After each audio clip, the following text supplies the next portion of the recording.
one thing. Well, Deputy Mayor Mangle actually has the floor. Okay.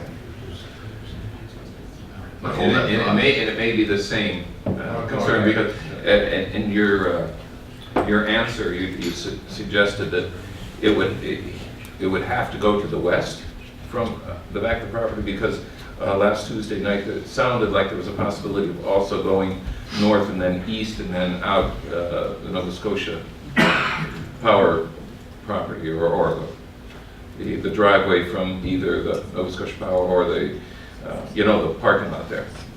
And from my point of view, if I had my druthers, I'd go east rather than west for two reasons. One, because I think you have more room there for the trail, and secondly, I think it would be a heck of a lot safer than going and coming out on Harborside.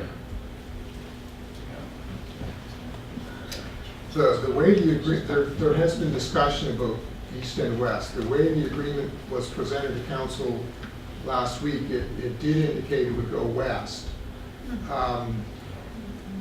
But I agree with your comments, Councillor, and the developer would be happy to go either way. And I think the railroad property owner, who's been involved in discussions, would probably be okay with either way as well.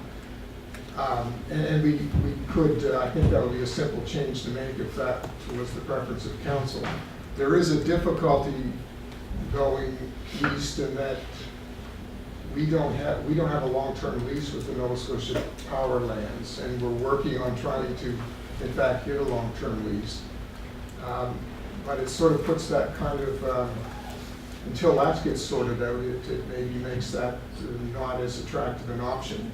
Although again, I think having it in there as an option might give some time for lease arrangements to be worked out with Nova Scotia Power. But to your point, if you think that that option should be open, then you would want to make an adjustment to any motion you might make here tonight. Okay, thank you. Councillor Simpson. That was the same thing I was going to say. When you walk it, and I'm pleased, Mr. Morrison, I don't want you to think that you've worked to get that wording. That's a step forward, it's certain. But it's a very narrow area right there, and it seems to me to be very congested onto Harborside. I mean, if we get it, if that's the one we have. But I was going to say the same thing. If you went to the east, it's a larger area, it's more accessible. If it went down through that parking lot, it'd be a better, there's more vision there for somebody exiting out of that parking lot and going out onto Main Street. It just as a proposal to say that would solve the situation a little bit. However, I know how, you're trying to negotiate between all of these parties. I understand that. I just might add, I think that wording would, be useful regardless of which way the trail went, to make sure it's protected. Yes. Well, I know the developer, excuse me, the developers certainly would be in favor of having that flexibility to go either way.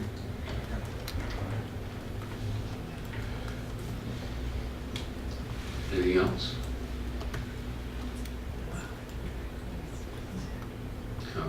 Councillor Spratt. Seems to me that the first thing, before we decide where the driveway is going to go, we should decide whether or not this is a building we want, if we want a building like this. So having talked to some people, my understanding of the main objection to this building is it's too big. So I think that it behooves the council to decide whether or not this building is too big for that spot. And I personally do not think it is. I think many of us have an idea and a vision. In fact, it's in our strategic priorities. We want to improve, grow the downtown infrastructure, which means the buildings, and we want to provide the opportunities for economic growth. And this building does both of those, and a smaller building wouldn't do those things as well. So I'm just wondering if we can get a feeling from the council whether or not they think this building is too big. Because if it is, and we decide that, then we don't need to decide where the driveway goes. We don't need to make modifications. We just need to reject it and tell them to come back with something completely different. Thank you. Councilor Dunn?